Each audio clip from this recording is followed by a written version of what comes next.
Many people have been studying the law of attraction and how your thoughts create your reality, but only a handful are creating extraordinary wealth and creating the life of their dreams. Why is that?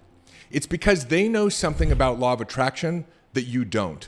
And over the last 10 years, I've gone from struggling financially and addicted to drugs and alcohol to building a $30 million transformational coaching company and helping hundreds of thousands of people. And in this video, I'm going to show you, number one, how thoughts actually become things. Number two, why your reality isn't changing even though you think you understand how law of attraction works. And number three, the one thing that once I understood it allowed me to manifest whatever I wanted, no matter what it was, 100% of the time. Now, I wish someone had shared these things with me way sooner, because every year of me not knowing this cost me more money and time than I'd like to admit. Now, first things first. Your thoughts are creating every aspect of your reality. You may have heard the story of Bill Buckner. Bill Buckner played in the World Series for the Boston Red Sox. And on October 26, 1986, Mookie Wilson hits a routine ground ball in Game 6 of the World Series that goes through Buckner's legs, forcing a Game 7 that the Mets would win.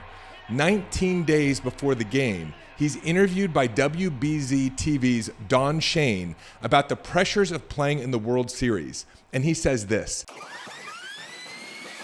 The dreams are that you're going to have a great series and win. And the nightmares are that you're going to let the winning run score on a ground ball through your legs. So. He then goes on to say, those things happen, you know. I think a lot of it is just fate. Now, it isn't fate. It's an understanding of how your thoughts and your beliefs become your reality, and this works in two different ways. Now, the first way this works is what we call the internal way that thoughts become things.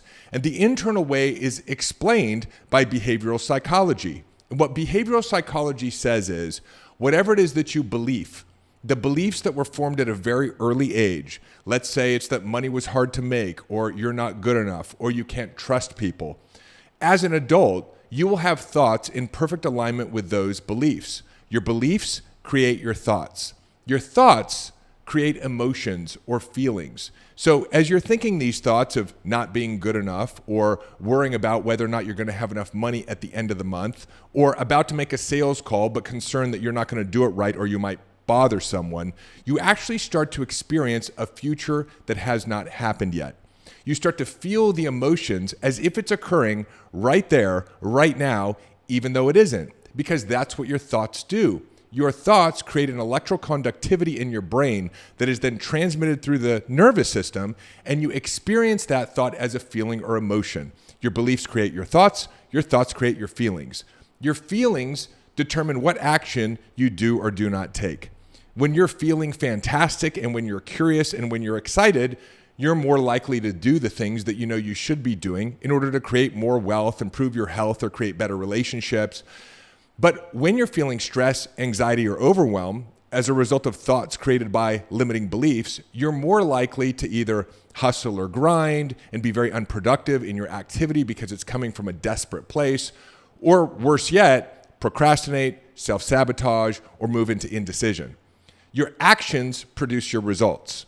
And so ultimately, depending upon the action you are or are not taking, you get results, and those results are always 100% in alignment with the beliefs or the thoughts that started with them. So for example, if you're feeling like you're not good enough and you're feeling not good enough, and therefore you're not taking the proper action, or you're showing up from a place of personal insecurity, you're more likely to not produce the results that you're trying to produce. And then when you observe yourself not producing those results, you go, see, I didn't know how to do it right, or there's something wrong with me.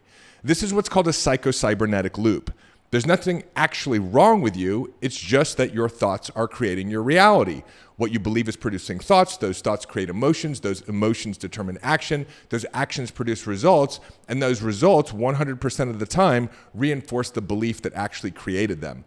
And we make the big mistake of thinking that the results in our life are determining how we feel or what we think, when in reality, how we think and what we feel is the root cause of the results that we are or are not producing in our life. Now, this is the internal mechanism. Again, based in behavioral psychology, there's nothing woo-woo about this. What you believe, you will then become the instrument of producing in your life. Now, what's also happening, and this gets into the idea of law of attraction and vibration and resonance, is that as you're thinking these thoughts, which are determined by your core beliefs that you established when you were younger, you're actually activating electricity in your brain. Your brain consists of a lot of different things, but the piece that's of interest for us is neurons in synapses. You have these electrically excitable cells in your brain, and you have these connections between them. And whenever you have a thought, you're activating these neurosynaptic connections in your brain, and there's actually an electrical or vibrational phenomenon that occurs. That, as I mentioned before, is then sent through the nervous system so that you experience the thought as an emotion, which is also an electrical phenomenon. And so you're having over 60,000 thoughts a day. All of your thoughts are manufacturing emotions, and you're essentially an electrical, vibrational, mechanical being walking around putting off a vibe every single moment of your day. And the quality of the vibration or the resonance that you're putting off is determined by the quality of your thought or emotion. And so we live in a vibrational reality. Now, this is a metaphysical perspective. And what that means is that while everything seems very separate and everything seems very physical, science actually tells us that when we look deeply at the physical world, it's not that physical at all. I remember my third grade science teacher explaining to me that the world is composed of molecules, and molecules are made of atoms, and atoms are made of a nucleus that consists of neutrons and protons, and a series of electrons that rotate around the nucleus of the atom, and you have an atom, and that metaphorically speaking, the size of the atom would be like putting the nucleus of the atom the size of a basketball in the middle of a football field, and the electron would be the size of a tennis ball rotating in the parking lot. And so what that tells us is that the physical building blocks of the material world are 99.999999% space. And what we're learning through the quantum mechanical model and being able to look even more closely at the physical stuff is that the physical stuff, the particles, the protons, the electrons, the photons, are only physical sometimes. Sometimes they're physical, sometimes they're energetic waves. And so really what we live in is this energetic soup, very much like when Neo sees the Matrix in a bunch of zeros and ones. It's this shimmering, fluctuating ocean of energy. And we've been given these extraordinary energetic interpretation devices, which are known as our five senses. Now, it's very interesting as well that they're called senses. They're not called actualities. They're called senses. We sense something physical. We sense something through our sense of sight, through our sense of smell, our sense of taste, our sense of touch, and our sense of hearing. But really what's happening is we've got these vibrational interpretation devices built into our human being bodysuit that are interpreting energy or waveform into a physical experience. Now, why is this important to understand? It's important to understand because the misunderstanding that we're living in a physical reality may disallow you from realizing that you're connected to all things. Einstein said this. He said, reality is an illusion, albeit a persistent one. And so when you're walking around with that voice in your head, criticizing yourself, judging other people, comparing yourself to others, or an indecision, those mental concepts and those emotional experiences are becoming translated into a vibrational output. And now all of life is receiving this vibrational output. And life is organizing in incredibly intelligent and sophisticated ways to manufacture experiences that you will meet in your future that are designed to invoke the same beliefs and the same emotions and the same thoughts that actually created them. So again, there's this idea of a psycho-cybernetic loop. You're worried that you're not going to have enough money at the end of the month, and then all of a sudden you get a bill from the doctor because the insurance didn't cover the expenses, and now that's becoming a reality for you. You're sending off a signal or a vibration that's being received by all of life itself, and life is organizing to create coincidences and synchronicities to manufacture experiences that'll invoke the same thoughts and emotions from you that you had when you started the experience in the first place.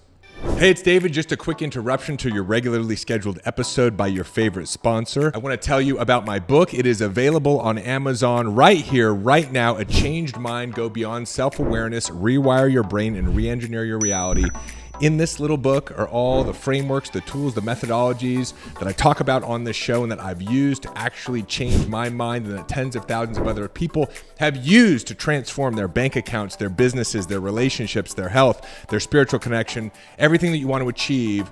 This is the way to achieve it. And Amazon has done us a good one right now. It's significantly discounted. So you can go and pick up your copy, or better yet, pick up a copy for a friend too. There's nothing better than giving the gift of transformation right now. Hop on over to Amazon. There's a link in the show notes. And if you love the book as much as I loved writing it for you, do me a favor, let me know that and leave a review. And now, back to your regularly scheduled episode. So again, this is the external mechanism of how thoughts become things.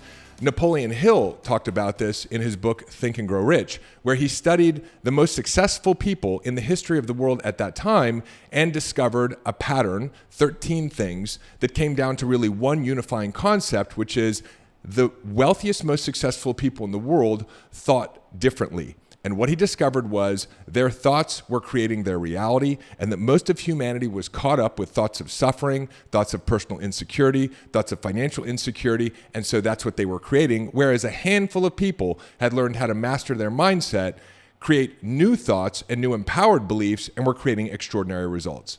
So this is how thoughts become things. So why isn't your reality changing even though you think you understand how law of attraction works? Now, this reminds me of about a decade ago when I first started getting into these concepts, and I recorded myself doing a bunch of affirmations and incantations.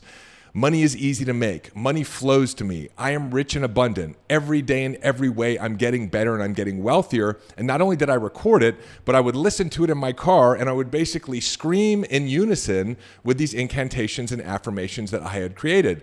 And yet nothing was changing.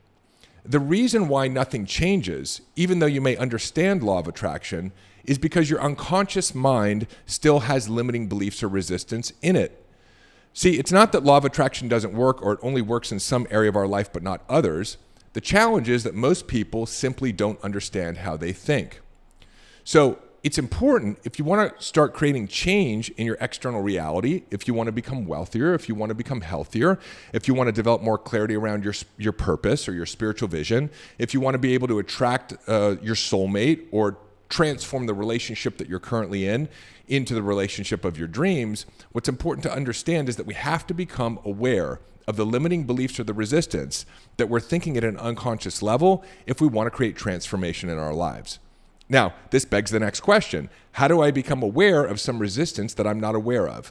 We teach a very, very helpful distinction, and it's called the two states of being. And the two states of being basically says there are two states of being, powerful states of being and primal states of being. Powerful states of being are when you are feeling or you are in a state of emotion that feels good. States like joy, curiosity, excitement, compassion, passion, calm, and peace. States of being that feel good. Primal states are states of being that don't feel good. These are states of being like boredom, anxiety, anger, jealousy, overwhelmedness, depression. States of being that don't feel good. Now, what's important to understand is, number one, there's only two states of being, and you're always in one state of being or the other. In fact, you could check in with yourself right now. If you're following along on YouTube, you can drop it in the comment box. What state of being are you in right now? A powerful state or a primal state? So you're always in one state of being or the other. And the other important thing to understand is you are never in two states of being at the same time. You are never in two states of being at the same time. Now, what determines what state of being you're in are the thoughts that you're having about an experience. The experience itself is not determining whether you're in a powerful state or a primal state. What determines the state of being that you're in and whether you feel good or whether you don't feel good is the meaning that you're giving an experience. And so if what we're looking for are our limiting beliefs, then there's an opportunity to actually start paying attention to the experiences that you're having that don't feel good, that you're having a negative reaction to, that you're moving into the sympathetic expression of your nervous system, fight, flight, or freeze. If you want to become more aware of the limiting beliefs or the resistance that are actually creating your reality that you're not aware of, pay attention to the experiences of your life that you don't like and your reaction to them. So let's say, for example, you're in a relationship and it's not going the way that you want it to. And you notice when you get triggered and you move into a primal state, pay attention to the thoughts that you're having. Those are the limiting beliefs or the resistance that must be transformed if you want to change the dynamic of your relationship. If you're having challenges with financial abundance and you feel like you're living in financial insecurity, pay attention to the thoughts that you're having when you think about the fact that you don't have as much money as you would like. They might be thoughts like, I may not have enough. I don't have enough. I may run out of money. Those are the beliefs that you want to pay attention to. Now, I understand that you could look at those beliefs and say, but Dave, that's my reality. But what I want you to understand is that's your reality because of the beliefs you have. If you transform your beliefs, your reality must transform as well. So a great way to become aware of the limiting beliefs that are still informing and creating the results that you don't want in your life is to pay attention to the things that are bothering you and notice your thinking or your beliefs about them. That is the opportunity for you to create massive transformation and change in your life. Now, even though you may have a positive attitude, do incantations and affirmations, you have to change your limiting beliefs if you want to create more wealth, health, and joy in your life. Now, there's one simple formula I learned that changed everything for me, that has allowed me to create whatever I want, no matter what it is, no matter how long I've been going without. I want to tell you a quick story first, and that was back in 1543. Scientists believe that the Earth was the center of the solar system. And they were basing all of their mathematics and physics off of this idea that the Earth was the center of the solar system. And in 1543, a guy by the name of Copernicus came along and said, look, your math is all wrong. And they all acknowledged the math is wrong. And he said the reason why the math is wrong is because the sun is actually the center of the solar system. And as soon as they did all of the recalculations, all of a sudden, all of the mathematics made sense. Well, what we've all been operating according to up until now is bad mathematics. See, people who came before us, or as we watch other people in the way that they're achieving quote unquote success, they taught us some bad equations. Equations like desire plus hustle and grind equals desired result. Or desire plus have enough money and have enough resources equals desired result. Or desire plus be born to the right family or have all of the luck or catch some lucky breaks equals desired result. And that's why we see so few people actually achieving their full potential and why so many people are not living in financial prosperity and abundance. We've been going about creating the results that we want to create according to bad mathematics. Desire plus find the perfect magic pill strategy or get smarter equals desired result. The good mathematics is this, and this equation absolutely changed the game for me and allowed me to integrate this idea of mastering law of attraction at a much deeper level. The equation is desire plus non-resistance equals desired result. If you can have a desire or a dream, and I know you do, your work is not to figure out how to actually create the result that you want. Your work is not to figure out how to overcome your autoimmune disease or chronic health condition. Your work is not to figure out how to get men or women more attracted to you by having the perfect profile on a dating app. Your work is not to figure out the perfect lead generation strategy to acquire more high qualified prospects to grow your business. Your work is to have a desire and then to identify the resistance you have to that desire. See, if you didn't have any resistance to what you want, you'd either be highly confident that you're going to be producing the result in the very near future, or you would have already produced the result already. There's a gap between what you want and the materialization of what you want in your life, and that gap is some form of resistance. Therefore, desire plus non-resistance equals desired result. What's the resistance? Well, it's some form of thinking because your thoughts are creating your reality. It's some unresolved limiting belief from your childhood. See, when a sculptor wants to sculpt a masterpiece, the sculptor doesn't take a bunch of clay and start smashing it together like a Mr. Potato Head, finding the perfect nose, finding the perfect eyes, finding the perfect mouth, and pushing a bunch of clay together to create the masterpiece sculpture. The sculptor takes a raw block of clay and removes what doesn't belong. And after he or she removes what doesn't belong, what remains is the masterpiece. You have a masterpiece inside of you right now. And the only thing that's covering up that masterpiece is unnecessary clay, is resistance. How do you become more aware of the resistance? Notice your negative reactions that move you into a primal state to the conditions of your life. And then use the tools that you have access to, so many that I've taught on other episodes on this channel, once you've identified the resistance, to let it go and transform it. Because the name of the game is desire plus non-resistant. That's how you produce the desired result. And the beautiful thing is you've already got the desire piece down. You've already been asking for money, haven't you? You've already been asking for a change in your life, haven't you? You've already been asking for better health or better relationships or more clarity or more spiritual connection. You do the desire piece automatically. A lot of people make the mistake of thinking they have to do all these vision boards or visualize every single morning. No, you've already placed your order with the divine mechanism. You've already told the system what you want, and you have emitted that vibration, and that communication has been received. You don't have to ask anymore.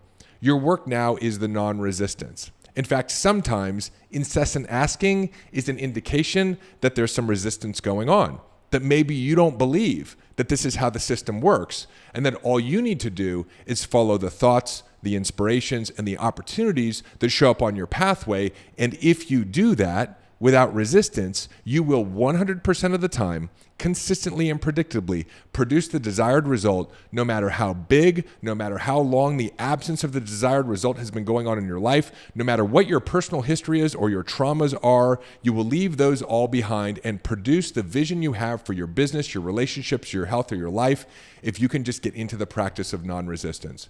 Got some other great videos on this channel around how to actually do that. And I want to thank you for allowing me to share this with you. If you love this video, do me a favor. If you're listening on the podcast platforms, leave me a rating and review. If you're here on YouTube, subscribe and make sure you smash that bell icon, because we're on this journey together. And you called forth this video. I know you've been asking. And so at some level, you've actually been practicing this non-resistance because this answer has shown up. If you love this video, share it with somebody else. I love you so much. I know that there's a masterpiece that is in the process of emerging from inside of you, and we're going to do this together.